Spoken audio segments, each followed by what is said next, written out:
naik badannya. Jadi di sini akan terekam jenis kameranya, Basner, kemudian bulan 12, tanggal 17, jamnya 10.46, detiknya ke 33.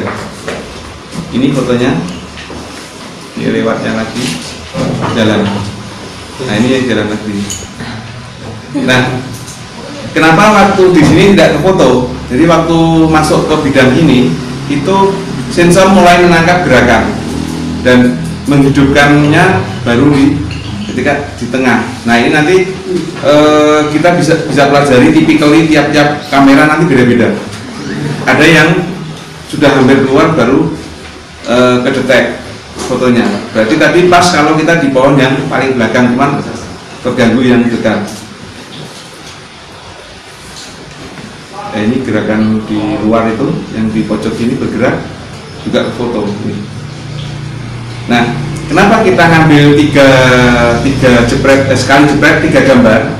Itu nanti supaya ketika kita mengidentifikasi misalnya yang bergerak tupai atau tikus atau bajing, nanti itu bisa ketahuan. Misalnya kalau kita satu gambar semacam ini, kita tidak tahu siapa yang menyebabkan kamera ini mengambil gambarnya. Nah, kalau ini kita bisa lihat mana yang bergerak. Nah, ternyata di pojok sini ada yang bergerak dan ketangkap oleh sensor. Jadi efektif sensornya ini bisa sampai 10 meter di depannya. Tapi yang paling ideal adalah antara 3-4 meter itu yang ideal untuk bisa masuk ke gambar bidang gambar ini.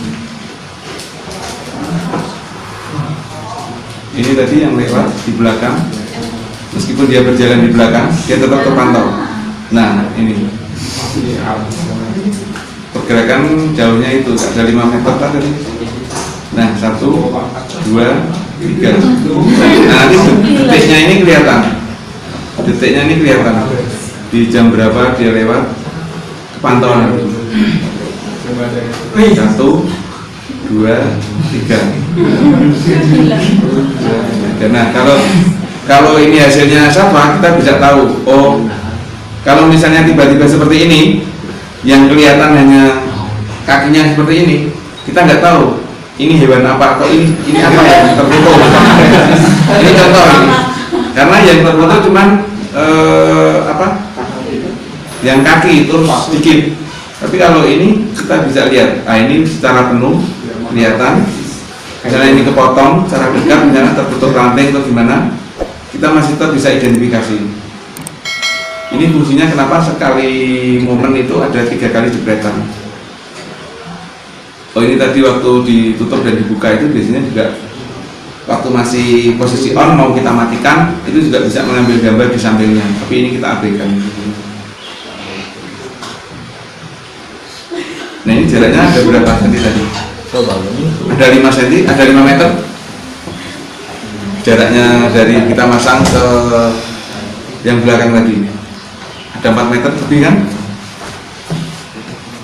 Bisa kepantau juga.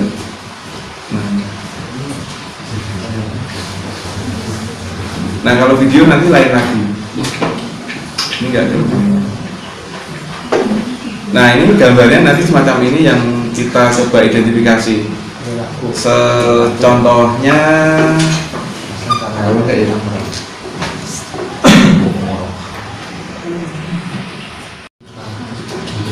nanti seperti ini hasilnya. Nah kelihatan. Biasanya kalau untuk video track ini biasanya 10 detik. Jadi durasi untuk pemotretannya 10 detik. Ini contoh juga yang di Sumatera dari teman-teman Taman Nasional Berbak. Nah,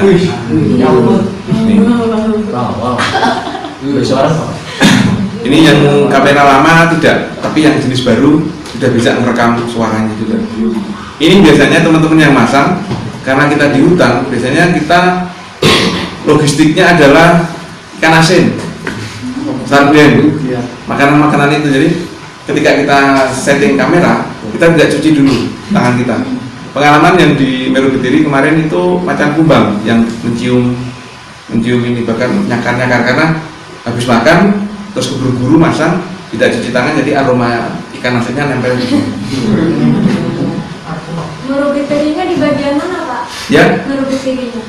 meru betirinya di bendarit. Oh. Ini contoh lagi.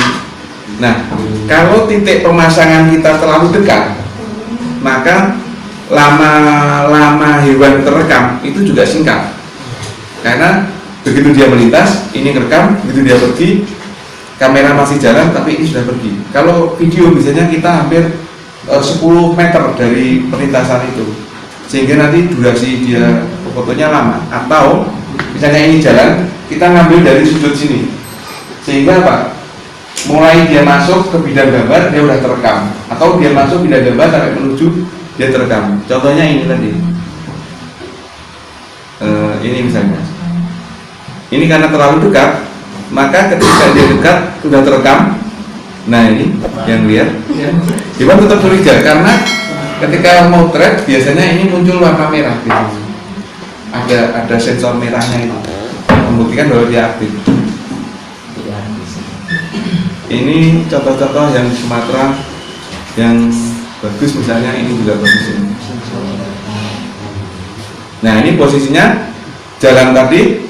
Nah ini dia buang sekret, ekornya diangkat itu. Nah dia ninggalkan aroma bau di situ. Nah, jadi lintasannya itu kita pasang di sebelah sini. Jadi kita kalau foto kita tegak lurus. Seperti saya contohkan tadi, ini jalannya, kita pasang kameranya di sini. Kalau untuk video, ini jalannya, kita pasangnya di sini. Sehingga contoh kasus ini bagus ini. Nah ini mulai dia masuk gambar bidang. Ini jantan. Nah dia mencium aroma sekretnya dia nandai lagi di situ. Nah, dari sini kan perilakunya kepantau. Kalau kita foto, kita tidak dapat perilakunya.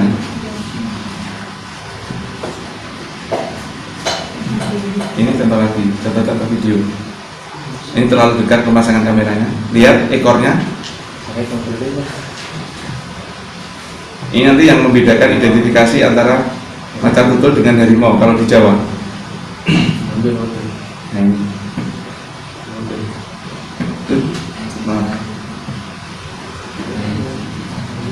Nah,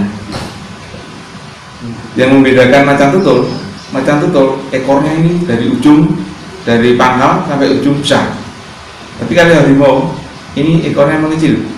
Ini berkaitan dengan tadi yang saya terangkan di depan tentang penggunaan ruang, di mana macan tutul itu bisa manjat, dia lebih sering juga di atas pohon. Jadi ekornya besar. Kenapa dari pangkal sampai ujung besar? Itu berkaitan dengan kesetimbangan nanti dia pindah antar pohon. Kalau yang macan loreng ini dia selalu di terestrial, selalu ada di permukaan tanah. Jadi ekornya tidak berfungsi untuk kesetimbangan. Jadi ekornya mengecil. Jadi ini juga nanti yang membantu ketika teman-teman bertanya ke penduduk seperti apa ekornya. Kita jangan terjebak. Ekornya besar mas, besar ini. Belum tentu dia harimau. Justru itu menunjukkan oh ternyata macan. Nanti bedanya semacam itu. Ini kita bisa belajar juga sih. Nah ini ternyata ada. Kelihatan. Kalau detailnya berjalan seperti ini. Nah kelihatan ekornya di sini. Dan kalau kita perhatikan tubuhnya tadi terkena lumpur juga. Ini bekas lumpur. Kalau yang membedakan harimau dengan macan tutul, harimau juga suka berendam. Kalau macan tutul tidak. Ini juga suka berendam dia. Nah, kelihatan bekas airnya kelihatan. Tambah lagi.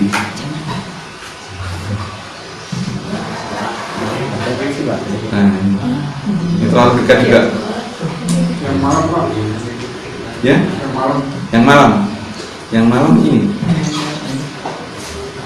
Wow. Nah, ini malam. Ini malam. Jadi flashnya ini yang keluar adalah yang seperti di uka-uka itu. Infrared, jadi infrared. Jadi hitam putih. Ada sosok. Nah, makanya jadi tidak berwarna dia. Kan ini kalau sering teman-teman pernah lihat uka-uka kan macam ini kan. Dan gambarnya. Ini karena terlalu dekat, titik pemasangan kamera dengan lintasannya terlalu dekat. Ada lagi ini juga malam. Ini ngengat yang lewat. Ini jam berapa ini? Oh, enggak terekam belum. Contoh malam lagi ini.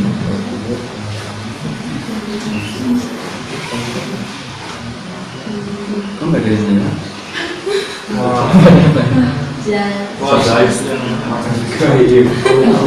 Itu gara-gara mengat kali. Ada sosok. Digulai.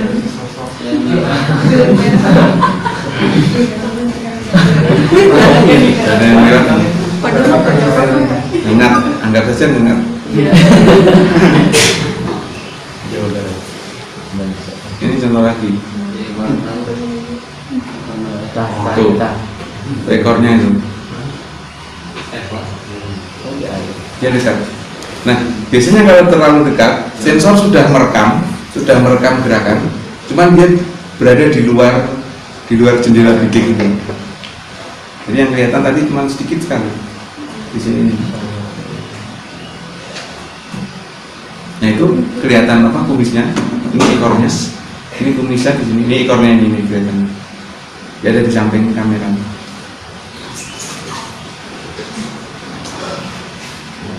Ini kita tadi, ini yang malam tadi juga. Nah bedanya yang malam dengan yang siang, seperti tadi yang siang tidak berwarna. Mungkin itu untuk yang terakhir, paling ini flash test. Ada yang ingin ditanyakan?